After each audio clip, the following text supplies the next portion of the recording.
más oportunidades. Lo que Rodríguez de la Fuente llamó el combate de altanería.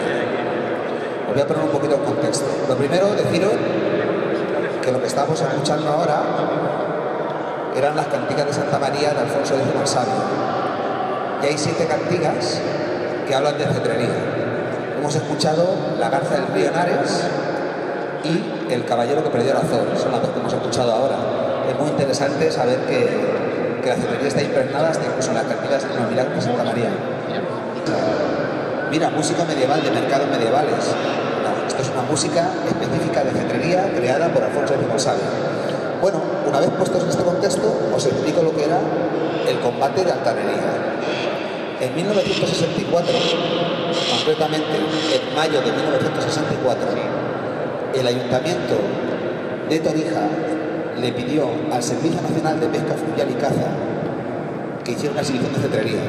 Adivinar quién era el director de la estación de cetrería del Servicio Nacional de Pesca Fluvial y Caza, posteriormente Icona. El siguiente halcón que tenemos es Sendra. Sendra es un halcón bajarí. El halcón bajarí es el halcón que los cetreros árabes pusieron, el nombre que pusieron los cetreros árabes al halcón peregrino español. Significa halcón marino, porque ellos cuando llegaron al estrecho de Gibraltar, lo primero que vieron fueron nidos de halcones en Cabo Roche y dijeron que eran halcones bajaríes, halcones de mar, marinos.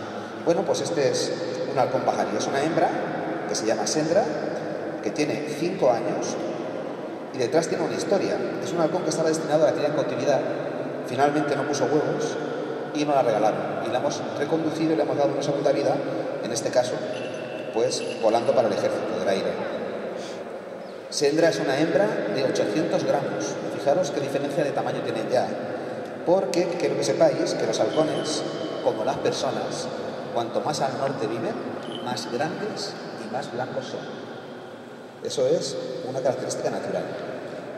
Sabemos que es un halcón peregrino porque tiene las alas puntiagudas, tiene la cola corta y si le quitamos la caperuza, vemos que tiene unos bigotes, una bigotera, ¿vale? Este es el típico halcón que podéis ver aquí en España. Lo cogemos, le hemos dado unas picadas y se le baja de peso para el día siguiente. No pasa nada. Ella simplemente es eso, que no... Cuando le hemos llamado al señor y no ha querido venir, es que no tenía hambre auténtica. Para volar en su sitio de diario, que es la base, sí, porque lo conoce. Aquí, como habéis visto, desconoce mucho el tema. Bueno, pues vamos a ver el siguiente ave.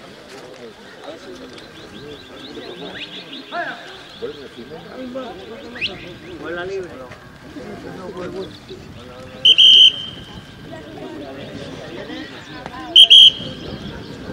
¿Dónde está? Ah, aquí, aquí. Al lado.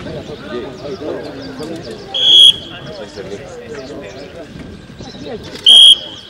¿Es esa?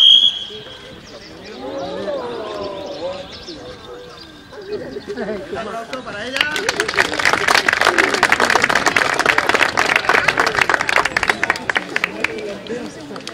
Bueno, esto es lo que debería haber hecho también la otra, pero bueno, está...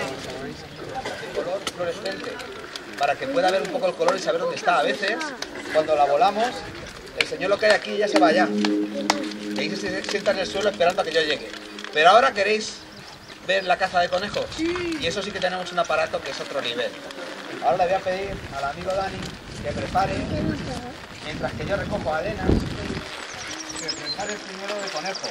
¿Pero dónde hay, tío? Ponlo por aquí. Oye, por ahí por todo, ¿eh? Esto sí que es una recreación muy similar a lo que es la caza de conejos. Ay, tío, que no tengo. Que no tengo.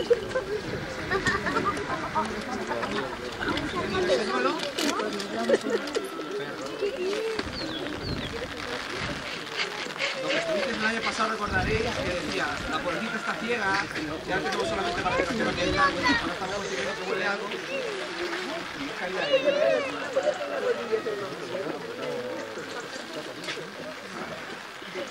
Estaros atentos porque ahora vamos a pedir que proclaméis el que hoy ha sido el mejor halcón y el mejor Harris, para luego hacer un acto de entrega de medallas a las aves.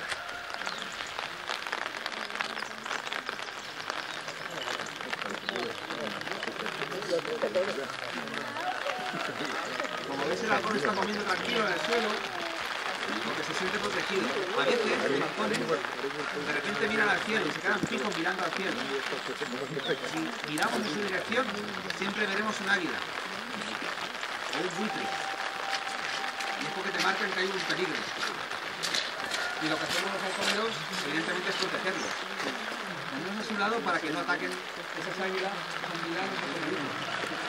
Una vez que ha acabado su comida, siempre en esa rodilla, y claro, me trae el señuelo. Ahora se lo cambio por la carne. Una cosa que hacía Félix, se hacía de la Edad Media, era lo siguiente. Decía la tradición cetrera que la primera presa se daba a la autoridad destacada que presenciaba la cacería.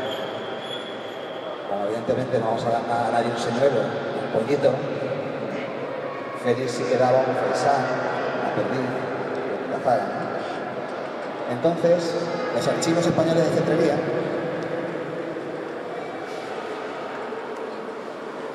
queremos hacer entrega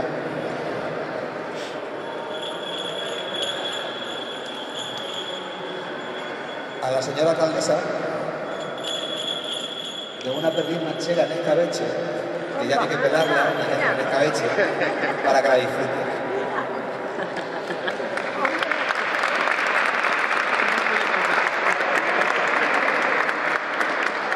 Esto forma parte de las tradiciones que queremos recuperar, que se han perdido. La cetrería es elegancia, es cultura, es patrimonio, y queremos poco a poco recuperarlo de nuevo. Y valor a las aves. No se premiaba al halconero, se premiaba al ave. No era el que dirigía las aves, sino el ave en sí la que recibía el premio. Y luego tenía otra serie de cosas interesantes, como bueno, una serie de tradiciones que hoy hemos puesto en práctica esta mañana, a pesar del tiempo. Como bien os he dicho, la idea era recrearlo y volver a hacerlo de nuevo. Y queríamos que fuera aquí en Arauzo. Entonces voy a pedir a mis compañeros, colaboradores de los archivos, Kevin Paños, Daniel Novella. Hoy han volado un total de 6 aves, 3 halcones y 3 aves de bajo vuelo, 3 harris. Y por votación popular se ha decidido que estas 2 aves que tenemos aquí sean las que ganen el mérito, ¿no?, de haber salido triunfadores de esta batalla incruenta. Y bueno,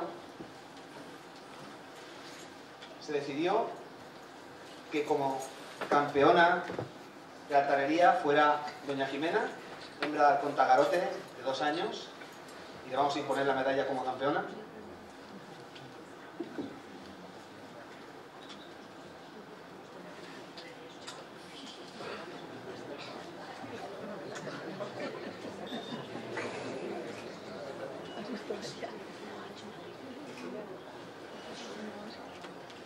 Tal y como lo hizo Félix en el 64.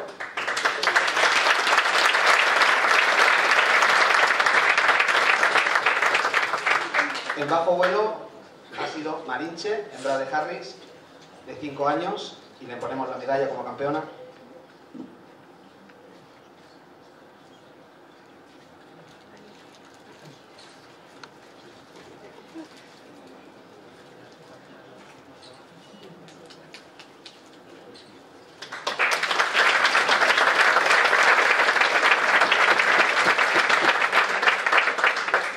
Pero si hablamos de campeones, me van a permitir, hay que también reconocer a un campeón. Un culpable de que estemos aquí todos. Y me van a permitir que llame aquí al estrado a Isidro Ferreras.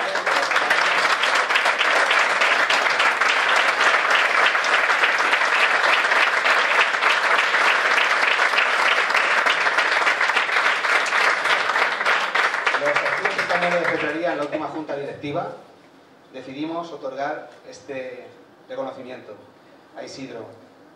Y reza así: los archivos españoles de cetrería otorgan el siguiente reconocimiento a don Isidro Ferreras por su amistad y colaboración en sincero agradecimiento. Arauzo de Miel, 22 de marzo de 2025, firmado Adolfo Ruiz, director de los archivos.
Gracias por venir.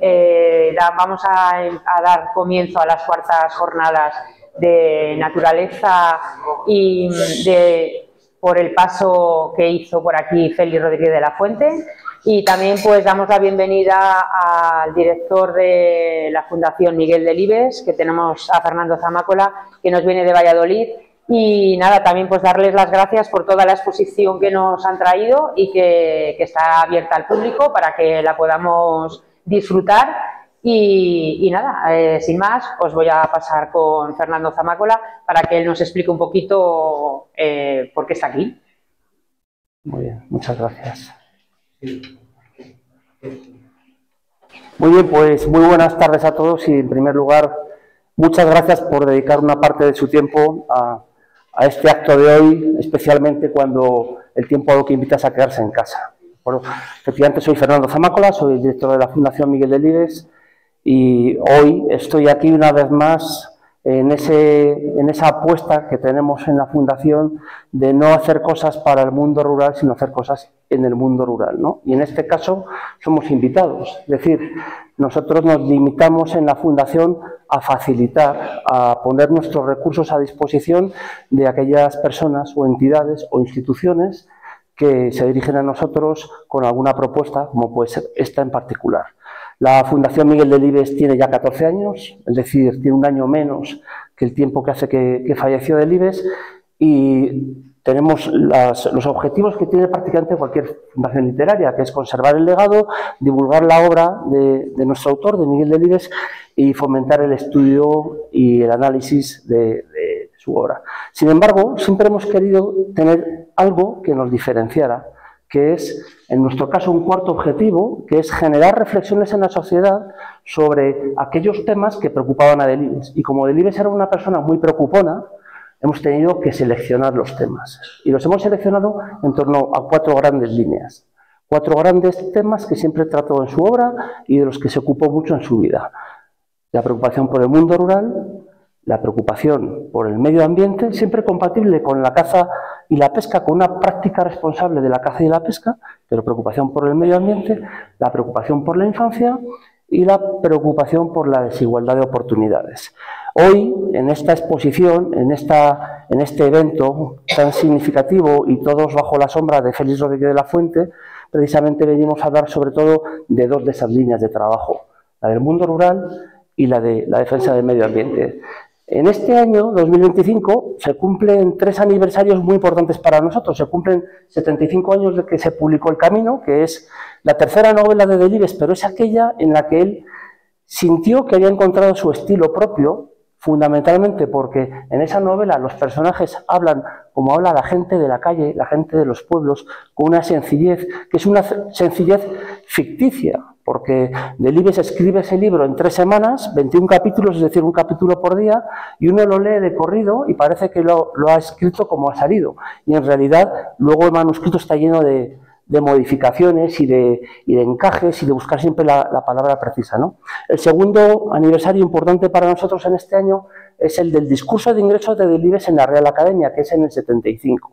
Y Delibes en esa ocasión, cuando tuvo ante sí lo que consideraba que eran las mejores cabezas de España, en lugar de hablarles de literatura o de lingüística, les habló de ecología, cuando no existía o no se utilizaba en España la palabra ecología. Les habló de que no había un progreso de verdad si el progreso era a costa de la deshumanización, y les habló de que no había un progreso de verdad si el progreso era a costa de dañar la casa común, nuestro planeta. El tercer aniversario es que se cumplen también 20 años, en 2025, de la publicación de La Tierra Herida, que es el libro que Delibes escribe junto con su hijo Miguel, científico y divulgador, donde el padre, persona consciente y preocupada sobre el medio ambiente, pero sin formación técnica, le hace preguntas al hijo que tiene exactamente esos conocimientos técnicos y esa capacidad de divulgar, ¿no? Y en ese diálogo van aflorando dudas que en realidad lo que demuestran son preocupaciones. El tema de la contaminación de los ríos, el tema de la contaminación de los suelos, ya de esas temperaturas extrañas. Estos 3 aniversarios hacen que en este 2025 nosotros hayamos dedicado o hayamos puesto especialmente el acento de nuestras actividades en el mundo rural y en el medio ambiente. Es un año conservacionista. Nunca escondemos la faceta de cazador que tuvo Delibes, porque siempre fue cazador, siempre fue pescador, y si no hubiera sido cazador y pescador probablemente no habría llegado a conocer y a apreciar lo que era la naturaleza y la importancia que tenía. Él siempre dijo que había vivido la mitad de su vida al aire libre y que si algo lamentaba era no haber vivido la otra mitad también, ¿no?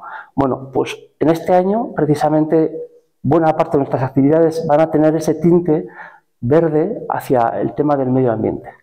En particular, esta exposición Cazando Imágenes de Francisco Ontañón, recoge unas fotografías de caza que a mí, que soy cazador, me gustan especialmente porque no son las típicas fotografías de una jornada de caza donde salen los cazadores con la escopeta y las perdices o los conejos en el suelo. No, son fotos de una o varias jornadas de caza, son fotos que se utilizaron para ilustrar un libro, el libro de la caza menor, que era uno más de esos pequeños experimentos editoriales que hizo Delibes, en los que él escribía, fundamentalmente de caza, y distintos fotógrafos, que luego han resultado ser de los fotógrafos más significativos del siglo XX en España, daban imagen a esos textos de Delibes, ¿no? Pues en esta exposición lo que se hace es un recorrido por una jornada de caza, y hay un tiempo para cuando se compra el pan antes de ir a cazar, hay un tiempo para cuando, fíjense que estamos hablando en agosto y en septiembre, en Mérida, que es donde tienen lugar buena parte de estas jornadas, dejan de cazar a media tarde para echar una siesta. Hay digamos que el ojo del fotógrafo para esos detalles que son complementarios, pero que realmente son los que hacen que una jornada de caza pueda ser una preciosa jornada, aun cuando uno se vuelva a casa con el morral vacío, ¿no? Yo les invito a que admiren las fotografías no solo por su valor fotográfico, sino por su valor, en cierta medida, antropológico. Porque, y más los que tenemos raíces en los pueblos, nos vamos a identificar fácilmente con un día como este. Un día en el que algunos de esos hábitos han desaparecido y otros siguen permaneciendo. Así que solo puedo decir mil gracias a Arauzo de Miel por invitarnos, por contar con nosotros. Mañana volveremos a estar aquí con Miguel Delibes de Castro, será un auténtico placer. Gracias a ustedes por su tiempo, espero que disfruten de esta exposición y, por supuesto, estaremos encantados de volver aquí siempre que nos inviten. Mil gracias. Gracias a vosotros.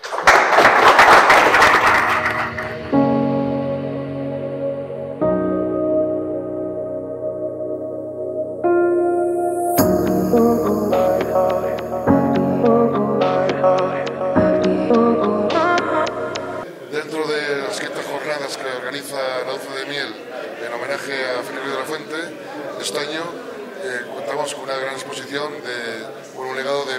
Delibes, pero que mejor que nos lo explique Alfonso Benito, que es, vamos, un entusiasta de la cultura, de Arauzo y de las cosas que aquí se tratan. Buenas tardes. Hola, buenas tardes, Vicente. Tú sí que eres un buen amigo para presentar a otro buen amigo. Bueno, pues muchas gracias a vosotros por venir a cubrir este evento que tenemos aquí.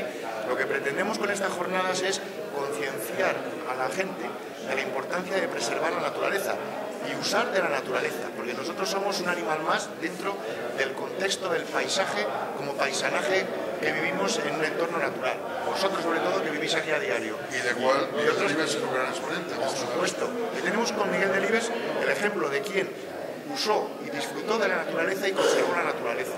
A pesar de ser cazador. Por supuesto, por supuesto. Si en muchas ocasiones el cazador es el mejor preservador de la naturaleza, aunque haya gente que no le guste lo que acabo de decir, pero es mi opinión. ¿Por qué? Pues porque se encarga de censar, como luego veremos en la conferencia, los animales que hay junto al medio ambiente. Y de esa manera saber cuál es el número de unidades máxima que se pueden considerar sobrantes y que serían dañinas si hay una superpoblación de alguna de las especies, porque su depredador natural haya fallado y no haya conseguido limitar el número que la zona puede alimentar de cada una de las especies. Ese equilibrio es muy difícil, la naturaleza es muy sabia y en ocasiones lo que hace es exterminar una especie, cuando resulta que ha tenido una sobrepoblación o una enfermedad. Y precisamente el cazador está ocupado ¿en qué? Pues en que se preserve la caza en toda su variedad. Unos ejemplares lo pueden cazar y otros no. Pero esto no es algo de hoy. Tenemos un ejemplo de cómo, que lo veremos luego en la conferencia, pero os invito a que asistáis a ella, como hace 2000 años ya se preservaba en la época de los romanos aquí la caza. Y tenemos las mismas especies que había hace 2000 años. ¿Se ha hecho bien o se ha hecho mal? Se habrá hecho bien. Se habrá hecho bien cuando existe la naturaleza, ¿no? Efectivamente, si se preserva el mismo tipo de especie cinegético que hay de caza. La exposición que he traído el hijo de Delibes es una muestra de sus andanzas y de lo que ha hecho Delibes para la naturaleza, ¿no? Sí. De lo que contemplamos, alguna fotografía que te llama la atención, que sea algo diferente.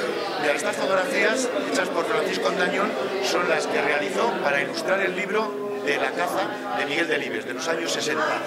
Y allí en el libro hay unas 15 fotografías, pero aquí vais a poder ver pues, cerca de 50. Y son tanto fotografías de la caza y los cazadores, como de todo el mundo que rodea a la caza y a los cazadores, que también comían de que hubiese cazadores.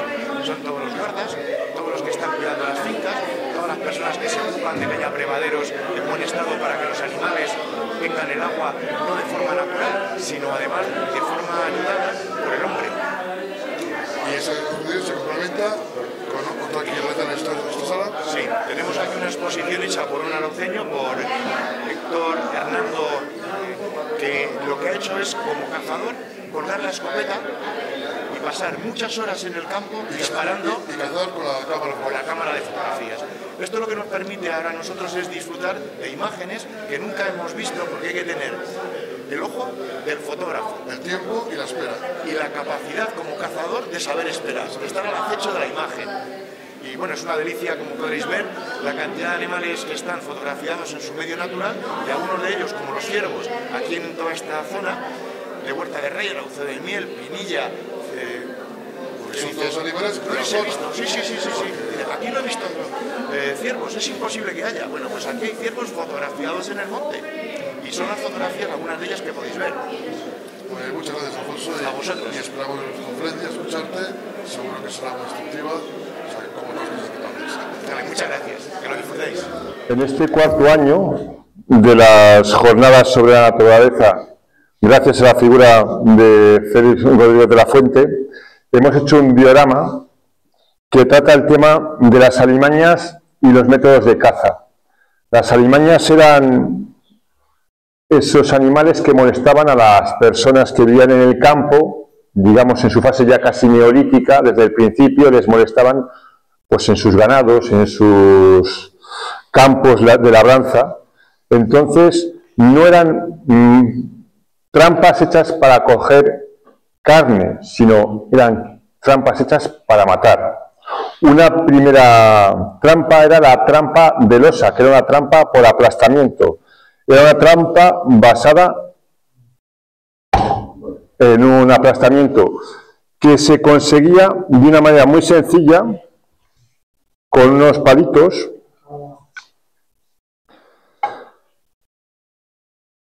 Hay varias versiones, pero la que aquí se llegaba a usar, la usaban las gentes que Félix conoció. Tenía esta forma como un 4, se llama la estampa de 4, y es cuando toca el cebo se cae. Entonces voy a requerir la ayuda del gran Isidro. Isidro, acércate. Y ya que hacemos muchas cosas juntos, vamos a hacer un aplastamiento. Ponte allí un poquito. Sí, por allá, por allí. Levanta la losa. ¿Tienes un poquito menos?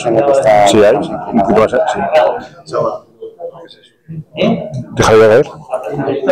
Déjale caer.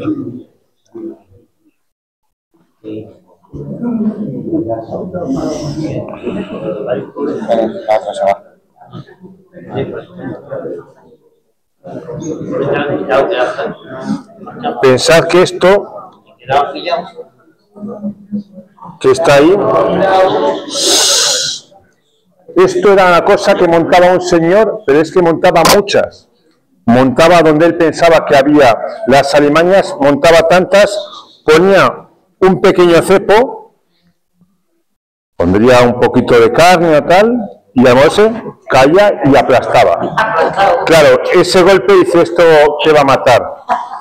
Esta es una losa para andar por casa, pero aquí hay una losa más grande. El animal quedaba suspendido, porque si no, hasta que el cazador volvía a ver dónde estaban sus trampas, se había quedado sin conejos, se había quedado sin el bisón, porque podía estar ahí 5 o 6 días. Entonces, ya, pero así, esta gente solo tenía ese criterio. Coger alimañas. Aquí podéis ver un cepo. Esta es otra técnica. Se podría poner, pero es bastante contundente, lo vamos a dejar pasar. Pero aquí se ponía la comida y cerraba. Esto sí que era efectivo.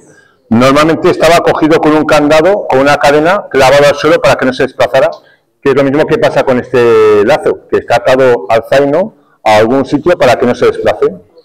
Y luego podemos ver la evolución de qué hacían con las alimañas. Hay una cosa que realmente es muy compleja, y es que lo que en principio se pensó que era una alimaña, la rapaz, el aguilucho, porque aquí no se hayan distinguir con azores y ratoneros milanos, el aguilucho, que es lo que se pagaba.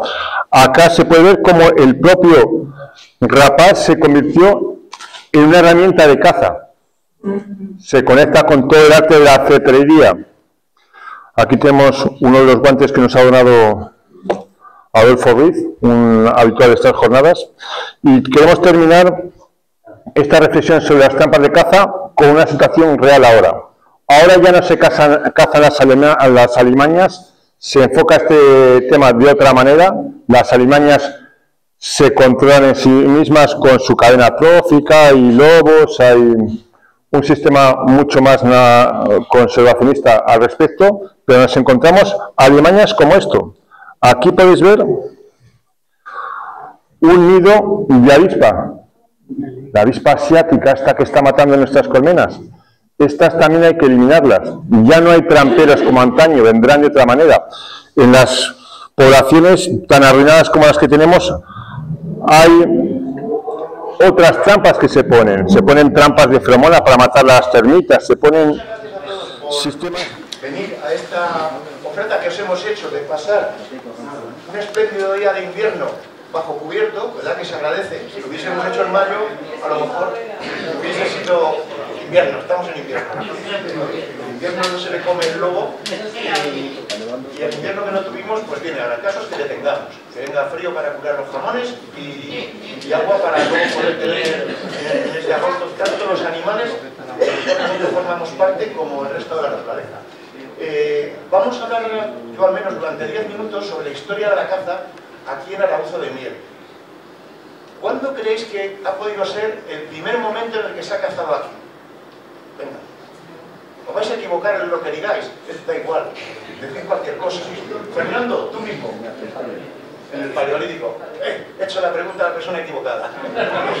Ha aceptado, efectivamente.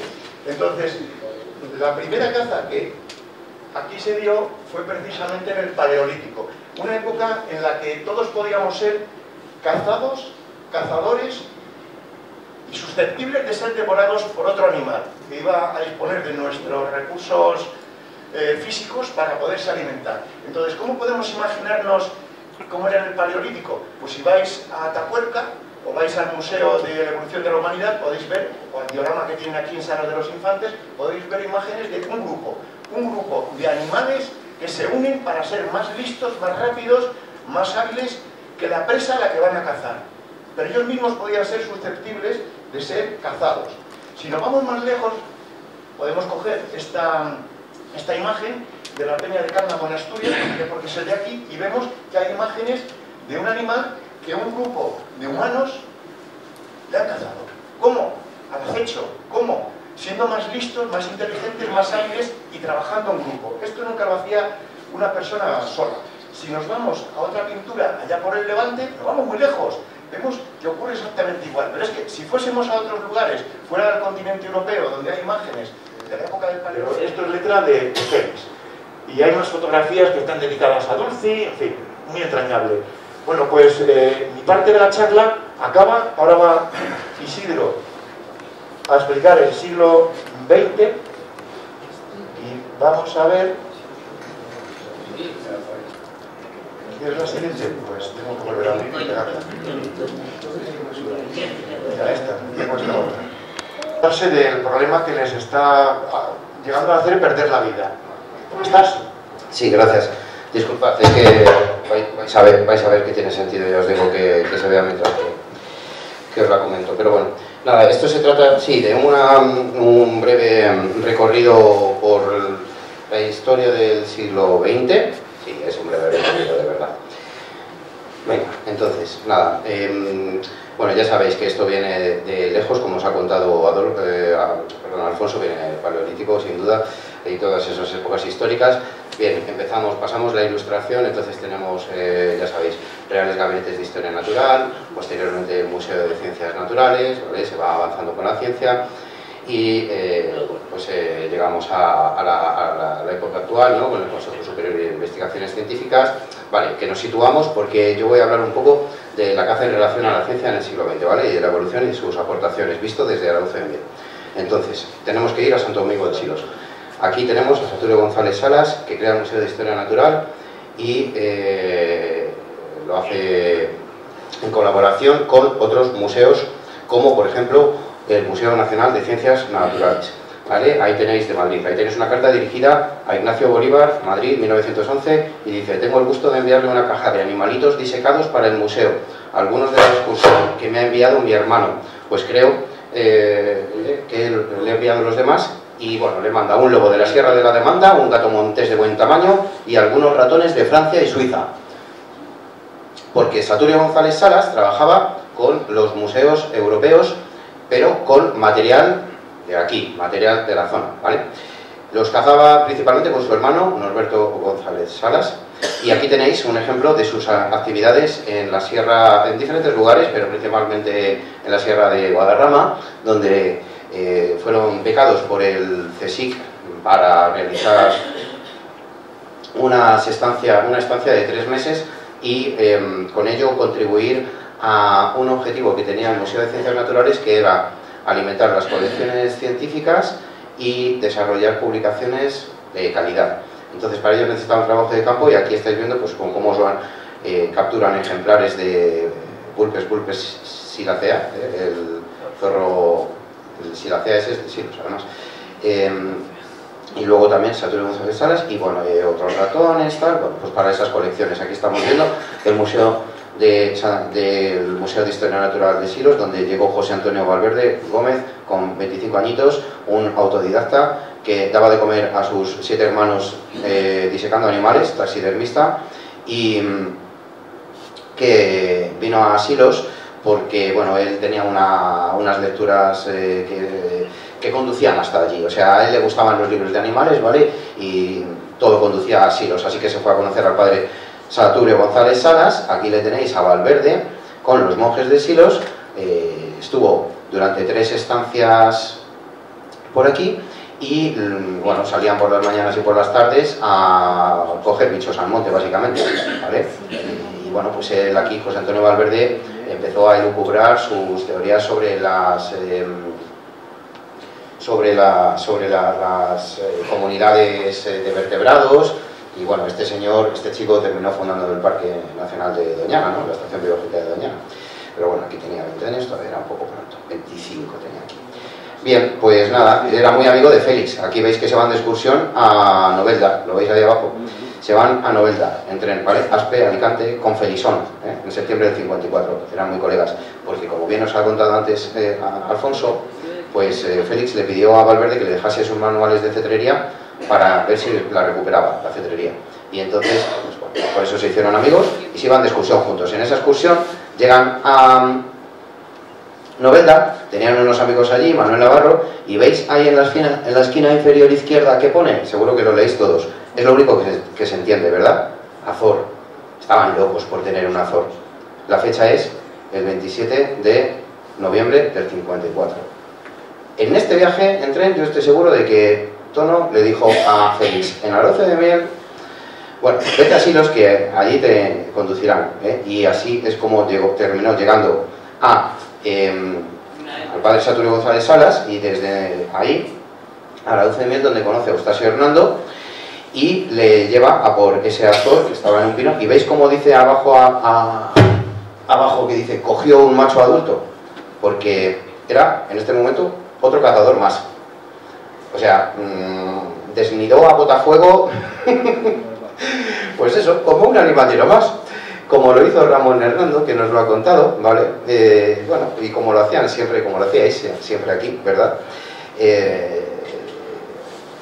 Bueno, ¿y por qué? Pues porque ya sabéis que aquí la caza de alimañas está premiada. Bueno, pero a lo que quiero ir es que esto era una práctica muy normal, ¿vale? Los alimañeros arauceños, hombres, mujeres, niños y niñas, realizaban su labor eficazmente y además premiado por las instituciones, generando graves daños a las poblaciones de mamíferos y de aves rapaces, que de eso se trataba, de la extinción de los animales dañinos. Aquí eran muy eficaces los alimañeros arauceños, como digo, niñas, madres y niños y hombres y todo el mundo. Por ejemplo, aquí nuestro amigo Manolo Bravo, que el 25 de junio del 56 se dirige al ayuntamiento con unos pollos que identifican como Azor, ¿vale? Él los firma, él firma la recepción, tenía 13 años él, pero esa letra tan bonita, y ahí veis Azor, eso es del secretario, ¿vale? Los científicos va destinado a la difusión de lo que es la ciencia a través de medios como libros. Acabamos de ver, bueno, este es el arte de cetrería, pero estas son las pelis de Alas y Garras, que ya sabéis que se rodó aquí una serie de imágenes. También las aportaciones de Arauce de Miel a las colecciones de la Estación Biológica de Doñana. Ahí lo estáis viendo, este Azor, pues cuando fue capturado nació como una alimaña, porque fue capturado en el año 65, pero es que en el año 66 cambió la legislación precisamente de caza y se consideraron especies cinegéticas, se dejaron de considerar especies cinegéticas, por ejemplo el lince o el Azor, entre otros, ¿vale? Bueno, y también tenemos especímenes de Arauce de Miel en las colecciones del Museo de Ciencias Naturales, que también han sido cazados, ¿vale?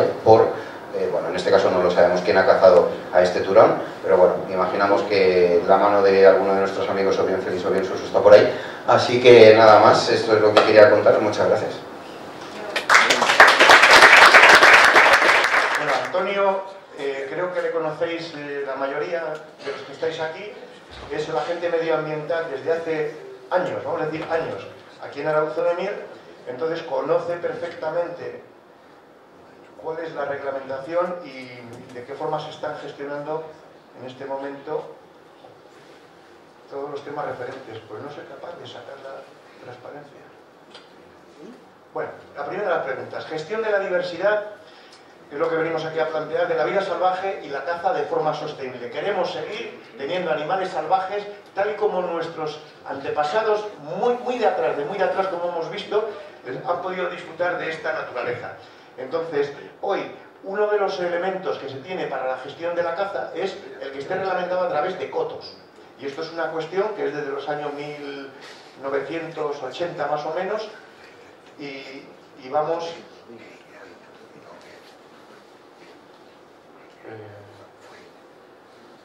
Espera. Aquí está. Debería entregar la función. Sí. Necesito el guión. El abuelo no maneja bien esto sin guión. A ver, la formalización del coto de Arauzo de Miel, dado con el número de inscripción Burgos 10.615, sobre este tema, probablemente Alberto sea la persona, como presidente del coto de caza, el que nos pueda hablar cuándo se formalizó, cuáles eran los objetivos y cómo se puso en marcha el proyecto del coto de caza. Muy bien, buenas tardes. Vamos a ver. El coto de caza de Arauzo de Miel, formalizar lo que es en escritura, se hizo en el año 1995. Se hizo el Club Deportivo Sociedad de Cazadores Arauzo de Miel, pero anteriormente el coto ya existía. Lo que pasa que lo administraba el ayuntamiento como coto de caza, porque ¿qué pasaba? Que si no se hacían cotos, los que se quedaban libres se llenaban de cazadores de todo el contorno.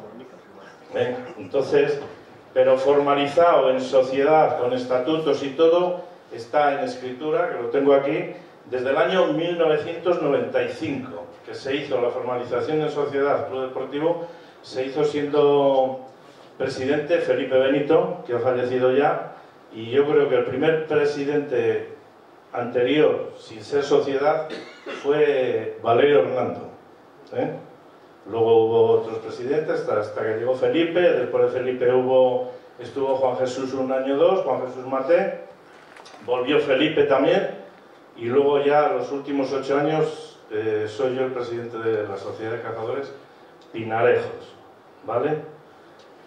Entonces, el coto de Arauzo de Miel, hemos llegado a ser, al principio éramos unos entre 45 y 50 socios. En el coto se admiten socios, según rigen los estatutos, que sean familiares hasta la 3ª generación, ¿vale? Al principio de hacerse la sociedad, y ahora tenemos, pues que nos ha empezado a entrar el ciervo. Entonces ya llevamos 3 o 4 años que vamos matando algún ciervo, entonces la gente se anima más.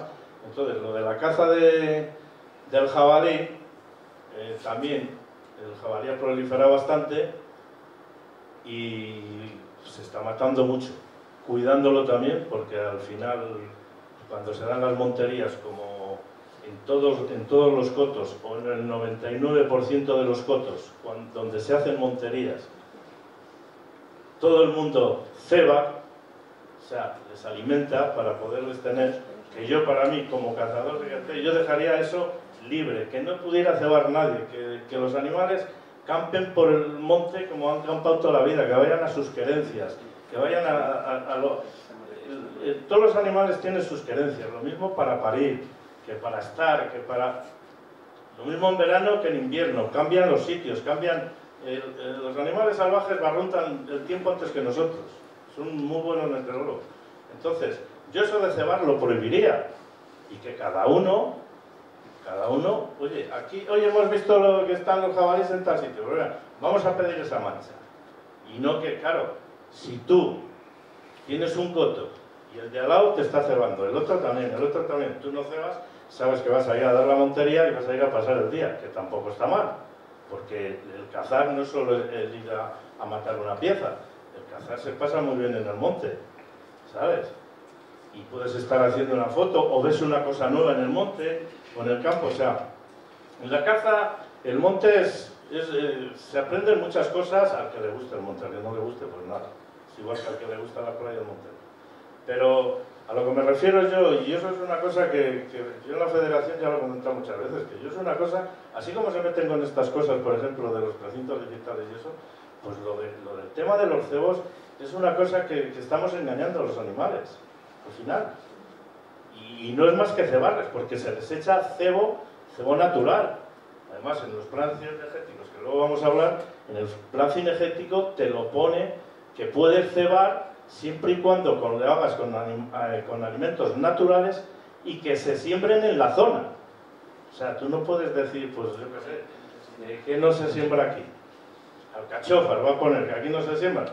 Si a ti te pillan cebando con alcachofas, estarías incumpliendo lo que es el plan cinegético. Que fue su secretaria de dirección en el programa El Hombre y la Tierra. Exactamente.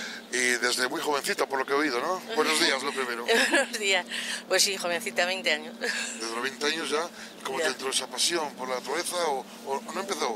No, yo empecé con el doctor yo estaba en Salvat, cuando él estaba haciendo la enciclopedia Salvat de la fauna. Y entonces pues estábamos en un hotel de Madrid, en un chalet, y en la zona de arriba es donde estaba él. Y cuando le faltaba la secretaria suya, porque se ponía, pues entonces bajaba a mi director a preguntar que quién subía. O sea, fue una relación casual de trabajo. Entonces nadie quería, porque arriba siempre había algún animal, algún bichito, y mis compañeras decían, yo no subo. Y entonces pues subía yo, que no me daba miedo y que me gustaban mucho los animales. Entonces, ¿cómo era el trato personal, Félix? Porque la imagen que tenemos de él televisiva es como una persona muy entrañable para todo el mundo, ¿no? Pero sí. Personalmente, a lo mejor en intimidad, ¿cómo era? ¿Igual? No, sí, bueno, era muy majo, muy llanote y te trataba muy bien. Muy comunicativo. Y luego, total. Luego sí, cuando ya pasamos al rodaje, al Hombre y la Tierra, que fue nos fuimos a Venezuela en el marzo del 73, ahí ya seguía igual, lo que pasa que era muy estricto. Sí, era estricto, pero es que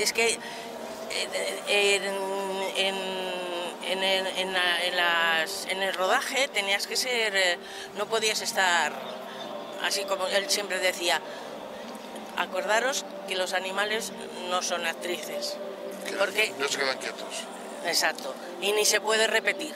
Lo que pierdas, todo el fotograma que pierdas ahora no se puede. Entonces era en Venezuela, que era como una aventura, claro. Era la selva amazónica, lógicamente. Y ahí era todo, y además continuamente teníamos muchas horas de luz. Y era muy teníamos poco tiempo. ¿Y había que rodar en cortos espacios o...? No, en cortos, rodábamos todo. Date cuenta que fuimos para hacer 8 capítulos y vinimos con 18. O sea, mucho trabajo, Era constante, pero era porque estábamos rodando constantemente. Y además es que, claro, como era que sale esto, que se encontró una nutria, que ahora luego estaba en la tribu de los Huayca, pues era...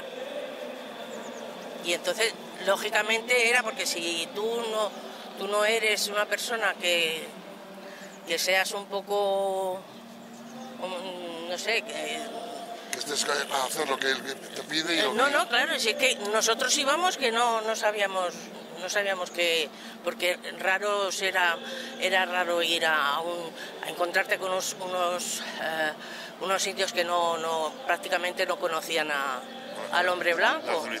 Claro, yo cuando llegué las mujeres que iban todos los hombres desnudos y las mujeres, y entonces me tocaban diciendo, pero bueno, ¿esto qué es?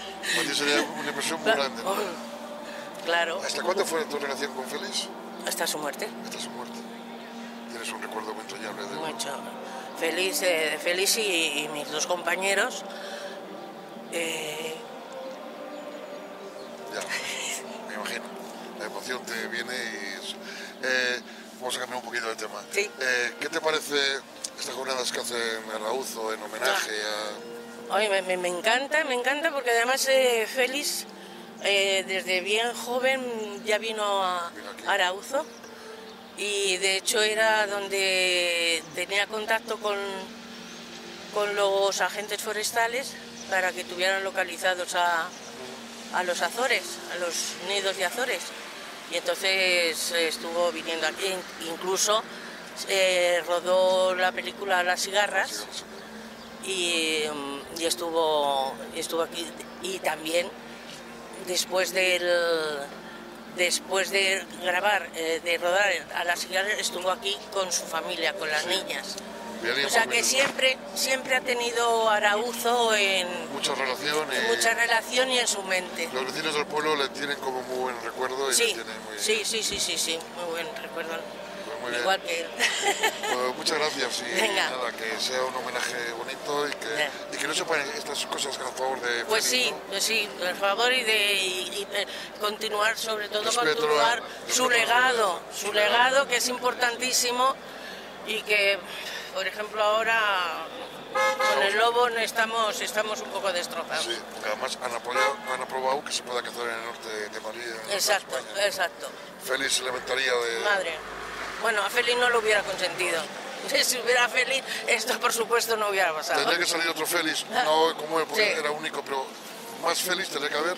Sí, tenía que ser, pero vamos, va a ser un porque poco... me imagino que tú ahora estarás muy vinculado a la naturaleza también. Algo te transmitiría Félix, ¿no? No, sí, claro. Yo sí, y lo he transmitido a mis hijos y tengo 2 nietos que se lo transmitiría si puedo, si llego. Esos son los mensajes que nos da la que fue su secretaria durante muchísimos años y que, bueno, tiene todavía mucha vitalidad para transmitirnos eso, amor a la naturaleza, respeto. Además, porque allí en Venezuela era a lo que salía, claro, lógicamente. Por eso salieron tantos documentales. Íbamos con 8, pero claro, como todo veíamos, pues todo. Y sin embargo, la serie ibérica, pues nada, esa estaba ya más repartidita y con más... Bueno, aquellas también eran jornadas de trabajo intensas, donde obviamente tu máquina de escribir y tu blog de apuntes, ¿verdad? Exactamente. Pero bueno, ahí lo que teníais eran muchos animales. Sí. ¿Te relacionabas con ellos? Sí, claro. Bueno, yo estoy acostumbrada, perdón. Bueno, es que había muchos animalitos que nos los mandaban, que se les regalaban a Félix, más luego teníamos el campamento, que teníamos un campamento en Peregrina, que es donde teníamos todos teníamos lobos, águilas, halcones, azores, bueno, teníamos de todo. Tejones, sí, tejones, sí. Tejones tenía, sí, porque nos lo mandaron, pero cogieron una micosis cutánea y entonces los tenía a mi cargo, me los tenía que llevar incluso a Madrid. Y incluso a Madrid porque le tenías que dar crema, cambiarle la celulosa quirúrgica por los orines y hasta me los tuve que llevar a una comunión. Sí, porque no los podía dejar, aparte de mi madre dice, a mí no me dejes esto.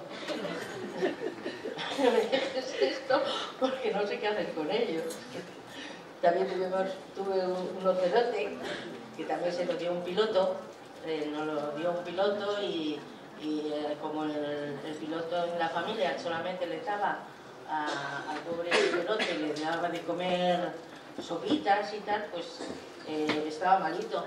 Y ahí ves a Ángela en Madrid con un ocelote paseando por la calle Maudes y luego no digamos cuando tenía que coger un taxi. Los taxistas me decían que no. Yo, pues, por favor, que no hace nada. Y nada, claro, pues el ocelote lo veis, pues es como si fuera un tigre chiquitito.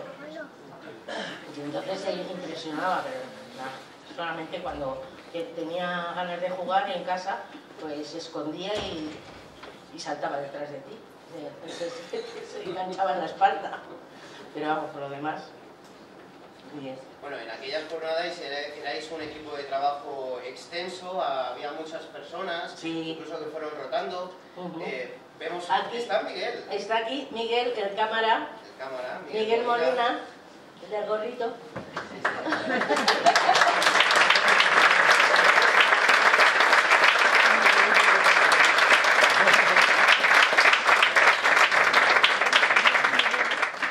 Luego también, me parece que fue, eso lo escrito Varilla, ¿no?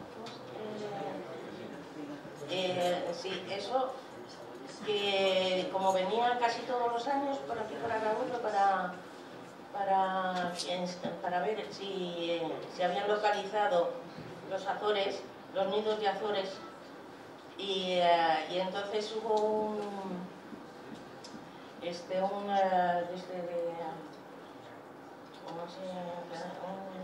un guarda jurado.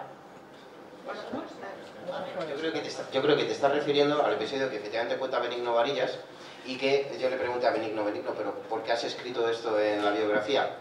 Y me dijo, de primera mano. Y es cuando aquí tiene una revelación, don Félix, que es como le conocemos aquí, y como le conocíais aquí, ¿verdad? Y decide que tiene que dedicarse a la televisión. Y esto es, según la biografía de Benigno, nos explica pues cómo un niño estaba asomado al alféizar de la ventana y vio del bar, de la cantina, y vio un programa de televisión que debe ser de los primerísimos. Sí, eso es, de fin de semana, del programa fin de semana. Y entonces llegó a su casa y se lo contó a su padre, el amigo de Félix, Eustasio Hernando, y cuando Eustasio habló con Félix, le contaron acerca de ese programa, ¿no? Y le dijo Félix a Eustasio, veo que no te has perdido detalle del programa de televisión. Y dijo, no, es que mi hijo, que lo ha visto desde el alféizar de la ventana, me lo ha contado, que sería Eustasio hijo, ¿vale? Porque Ramón no es, que ya se lo pregunté y no se acordaba. Y entonces Félix dice, me voy a dedicar a la televisión porque este es una manera eficaz de hacer llegar el mensaje a todo el mundo. Eso es. Pero bueno, esa televisión en la que luego tú trabajas. Sí. Esa es la anécdota. La anécdota ¿Qué experiencia tienes tú de haber trasladado, de ver ahora cuando ves El hombre y la tierra años después? ¿Cómo rememoras? Estamos viendo algunas imágenes aquí. ¿Cómo sientes aquellos días? Yo la verdad es que lo veo bastante a menudo. Me encanta. Aparte de que haya sido yo, haya estado yo es que me gusta, porque soy una fan, la verdad, es que soy una fan, pues es que muchos días me paso, y aparte de eso que a mis hijos también se los he enseñado, y mamá, y esto, y ahora, pues dentro de unos años a mi nieto se lo contaré, y estoy, pues, encantada de verme.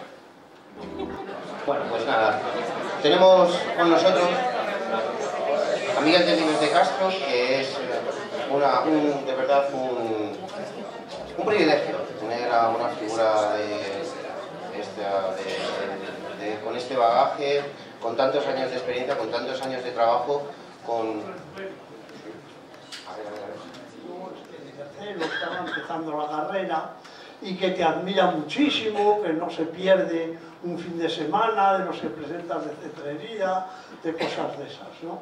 Hombre, pues dile que venga a verme, le dio el teléfono y que venga a verme a mi casa y tal y cual.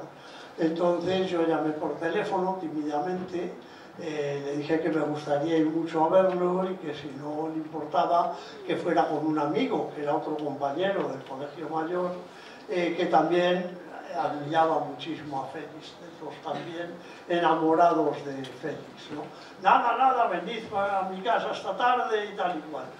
Si Angelita tenía 19 años, entonces tenía 17 o 18, empezando la carrera, y vamos a ver a Félix, a casa de Félix, pedimos que nos dejaran la ropa un poco elegante, mejor vestidos de lo que íbamos normalmente, llegamos a casa de Félix y nos pasó a un salón y nos empezó a hablar y estuvimos 2 horas como si estuviéramos viendo la tele. Nos decía en su casa, mirad, mis queridos amigos, cómo el sol se acuesta sobre las copudas encinas de la casa de campo. Y desde su casa veíamos el horizonte de la casa de campo y de pronto nos dijo, bueno, 2 whiskies, ¿no? Ni mi amigo ni yo habíamos probado el whisky nunca. Pero dijimos, sí, 2 whiskies. Pero el whisky, al final, porque el arte, la altanería es el cielo en la tierra que se descarga y tal y cual.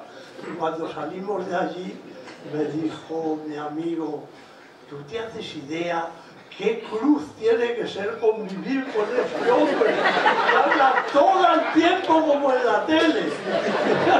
Y volvimos diciendo, pues es el señor de la tele, porque habla igual, pero vivir con él, con ese tono, todo el santo día. Pero bueno, la cuestión es que al día siguiente me invitó a una jornada de caza con halcón en Guadalajara, pues ya cerca de la zona de Peregrina, entonces los páramos altos, y mi amigo no vino, porque no había sitio en el coche. Dijo que con los halcones detrás y tal, íbamos él, Félix y yo desde... Y no me acuerdo si encontramos a alguien, pero recuerdo más bien volando con el halcón muy separados en una tierra, y salió una perdiz cerca de mí, y el halcón, que estaba volando muy alto, picó y plaza, cuchilló a la perdiz, que cayó pues quizá a 30 metros de mí, a 40 metros, y yo, que nunca había visto eso, ni había estado, me quedé paralizado, y de pronto oigo a 200 metros la voz de Félix, y me perdonan las expresiones, pero eran las suyas: ¡pero coño, corre! ¡Estás agilipollado! ¡Corre, corre! Y entonces, de pronto resultó que era un señor que no era el de la tele. Llegó sudando como un pollo, pero es que hay que correr, hay que coger la perdiz, porque si no, no sé cuántos, ya yo no lo sabía, yo perplejo, pero veamos, me faltó tiempo al llegar al colegio mayor decirle a mi amigo: oye, Juan, que es normal, que habla como los demás, que se puede hablar con él, tal y cual, ¿no? Entonces, bueno, pues ahí era el señor normal, pero ya no le volví a ver más que en la tele, claro. Y el mismo día que hice el último examen de la carrera, que era de prácticas de paleontología, y teníamos que aprendernos los nombres de los fósiles y todo eso, pues me había pasado la noche estudiando, como corresponde a un examen oral, que pasabas allí a las 10 de la mañana y te enseñaban los fósiles, y toda la noche repasando fósiles y tal con otro compañero. Y cuando llegué al colegio mayor a las 12, a la 1, me apunté al primer turno de la comida, que había 2, para en el segundo turno echarme la siesta, porque tenía un sueño horroroso.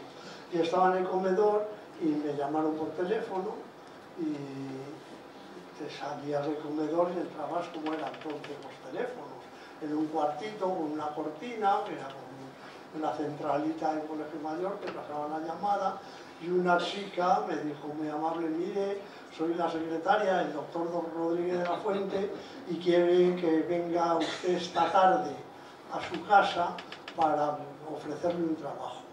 Claro, como si ahora es más difícil probablemente, pero hay muchas posibilidades, entonces que te ofrecieran un trabajo era raro. Yo pensaba un biólogo, pues profesor de instituto o maestro, no sabía muy bien qué iba a ser, y pensé que era una broma. Entonces le dije: mire, cuénteme una de vaqueros, porque eso no me lo creo. Y la chica muy amablemente me dijo: bueno, haga usted lo que quiera, si quiere viene, si no, no, pero recuerden que yo no había dormido y estaba un poco oído, pero en la calle tal piso, a las 4:30 le espera todo. Y bueno, pues ahí de nuevo pedí una chaqueta que yo no tenía, para ir más presentable, y me presenté allí al lado de Puerta de Hierro, toqué el timbre y dije: no sé si me espera el doctor Rodríguez de la Fuente, y me esperaba. Eso era verdad. Lo que yo creí que era una broma, que pensé que era de un tío mío de Valladolid, muy gamberro, que había dicho: este acaba la carrera, le vamos a gastar una broma y le llamamos, ¿no? ¿Qué le puede gustar más? Pues Rodríguez de la Fuente. Pues fue, y era Rodríguez de la Fuente, y bueno, pues allí me estuvo explicando que conocía a un profesor de mi facultad, de mi curso, y había preguntado nombres de chicos y chicas que acabáramos la carrera ese año, porque iba a empezar la Enciclopedia Salvat de la Fauna y quería contratar a alguno, y le convenía que fuéramos también recién licenciados para que no pidiéramos mucho y supiéramos cómo se debía hacer aquello, cuando de hecho hicimos los 3 años de enciclopedia sin tener un contrato ni nada parecido. Nos pagaban cada mes en un sobre con los billetes dentro y nunca tuvimos contrato de trabajo ni nada de esto. Pero bueno, Félix aquel día me puso un examen, me dijo, bueno, era junio, al final de curso, tienes que escribirme sobre el tema que quieras 5 folios y en septiembre te llamo, vuelves a casa, me los traes y ya veremos si te acepto o no. Yo me pasé todo el verano sufriendo, escribiendo 5 folios sobre el parasitismo de cría del cuco. Sabéis que el cuco pone los huevos en los nidos de otras aves, y entonces yo me estuve estudiando el parasitismo de cría del cuco y escribí sobre esto. Y, hombre, tenía ventaja porque podía en verano enseñárselo a mi padre que me corrigiera algunas cosas y todo eso. De hecho, creo que entre los... Félix me dijo que le habían dado 5 nombres y había escogido el mío, probablemente ser de Liber lo facilitó, ¿no? Pero lo cierto es que me escogió, empezamos a trabajar en fauna, un día llegó una secretaria muy guapa al piso de abajo y decían, ¿quién es la nueva? La de la minifalda, Angelita. La de la minifalda es Angelita. Y entonces, bueno, pues Angelita se hizo muy amiga, como digo, de nosotros. Antes le contaba a ella y a su marido una anécdota que ella no recordará, pero por quedar bien con Angelita y otras 2 secretarias, Conchita, que era la que mecanografiaba todos los textos de fauna, pues había un almendro allí en el patio del chalet, en la calle Jorge Manrique, donde trabajábamos en Madrid, donde hacíamos la enciclopedia. Y yo, que si ella tenía 20 años, yo tenía 23, pues por quedar bien y demostrar lo valiente que era con las chicas, me subí al almendro a coger unas almendras que había en la punta de arriba, y estando arriba me resbalé, me caí. Saben los almendros que son bastante espilosos, me rajé el pantalón y quedé con el culo al aire delante de las señoritas a las que yo quería impresionar. Entonces me dejaron una chaqueta, así de lado, pero bueno, la verdad es que hicimos muy buena amistad. Félix efectivamente era un tipo muy transparente, yo lo he defendido mucho. Se le ha criticado mucho por cosas, digo, nunca las ocultó, si hacía trucos. Fui con mi padre a Peregrina a ver el rodaje del año 74, 75 quizá. En el 74 falleció mi madre, muy joven, de 50 años, y mi padre estaba muy deprimido, y yo quería ver cómo los linces cautivos de Félix mataban a los conejos para mi tesis doctoral, y de hecho allí figura el agradecimiento a... Y mi padre me dijo, ¿no te importaría que fuera contigo? Llamamos a Félix, él dijo, no, mucho mejor, estupendo, tal y cual, nada, que venir los 2 juntos, porque mi padre se podía animar con eso, y estuvimos en Peregrina en el rodaje, pues disfrutando mucho, pero en aquella ocasión Ángela no estaba por allí, no nos vimos. Habíamos visto por última vez en septiembre del 72 y desde entonces hasta hoy. Ha mejorado, pero no trae ni falta. Algo se queda por el camino siempre, ¿no? Bueno, el caso es que Félix, cuando fuimos con mi padre, que decía que era muy transparente, mi padre lo contó y lo dejó escrito en algún artículo. Le habían impresionado mucho más los trucos cinematográficos que la realidad filmada, ¿no? O sea, a mi padre le impresionó mucho, lo cuenta, ya digo, soltaron los lobos y los lobos vinieron corriendo y se pusieron a olfatear a mi padre, y mi padre horrorizado decía, Félix, ¿qué hago? No te muevas, no te muevas. ¿cómo no me voy a mover? Decía así, horrorizado, ¿no? Luego un águila imperial se voló y no volvía, y yo veo que no vuelve y tal, volvió casi de noche. Unos turones, pues les rodaban como si fuera de noche. Félix decía, noche americana, y es como hacen las películas, ¿no? Pones un filtro y en vez de ser de día, pues es de noche. Y lo que en la tele vemos de noche, pues se había rodado de día. Pero eso a mi padre, ya digo, le impresionó mucho más que la realidad. Entonces cuando decía, Félix usaba trucos, decía mi padre, tiene mucho más mérito, ¿no? Y cuando saltaba una jineta de un árbol a otro, tenían una caña de pescar con un pollito de gallina arriba. Y ponían la caña así, la jineta trepaba, y cuando iba la pobre a comerse el pollito, se lo pasaban a otro kilo, y la jineta iba detrás. Pero claro, en la película, en el montaje no se ve el pollito, pero era realmente espectacular, ¿no? Bueno, otra anécdota de lo transparente que era es que en la primera época de Fauna, de la enciclopedia, a Félix todavía le criticaban mucho porque él no hacía sus propios programas de televisión. Había hecho alguna cosa de cetrería, de tal, pero básicamente en los programas de fin de semana era presentador de otros reportajes, de otras cosas, comentador de cosas, pero no hacía...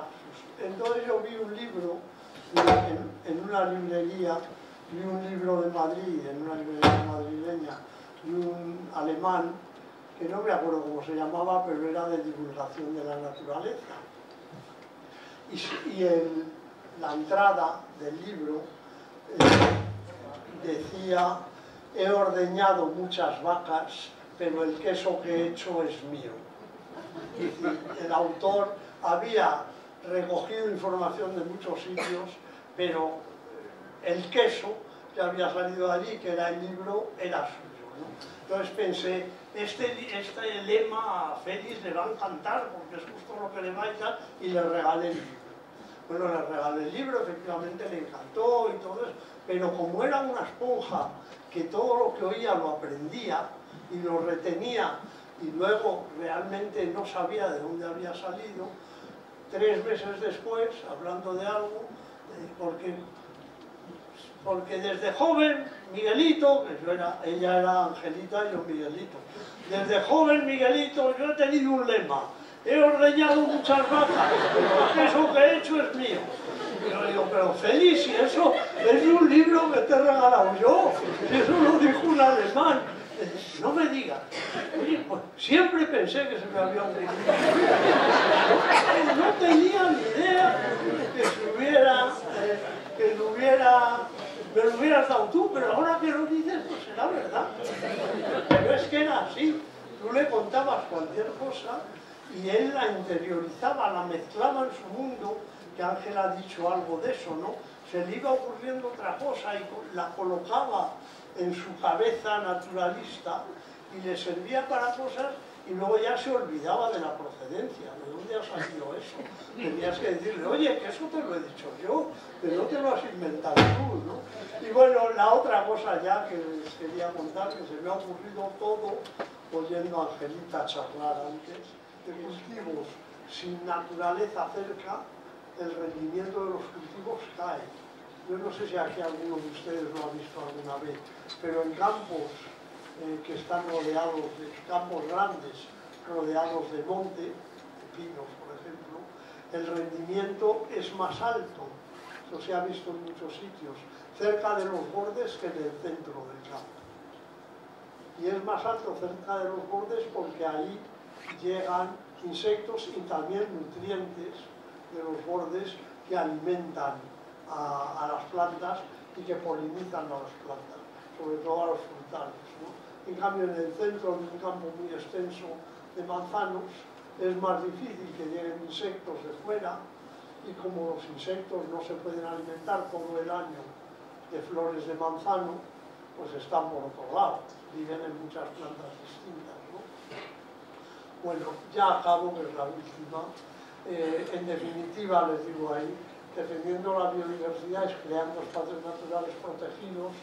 No estamos solo, como sugiere la palabra proteger, cuidando a una naturaleza que sea débil.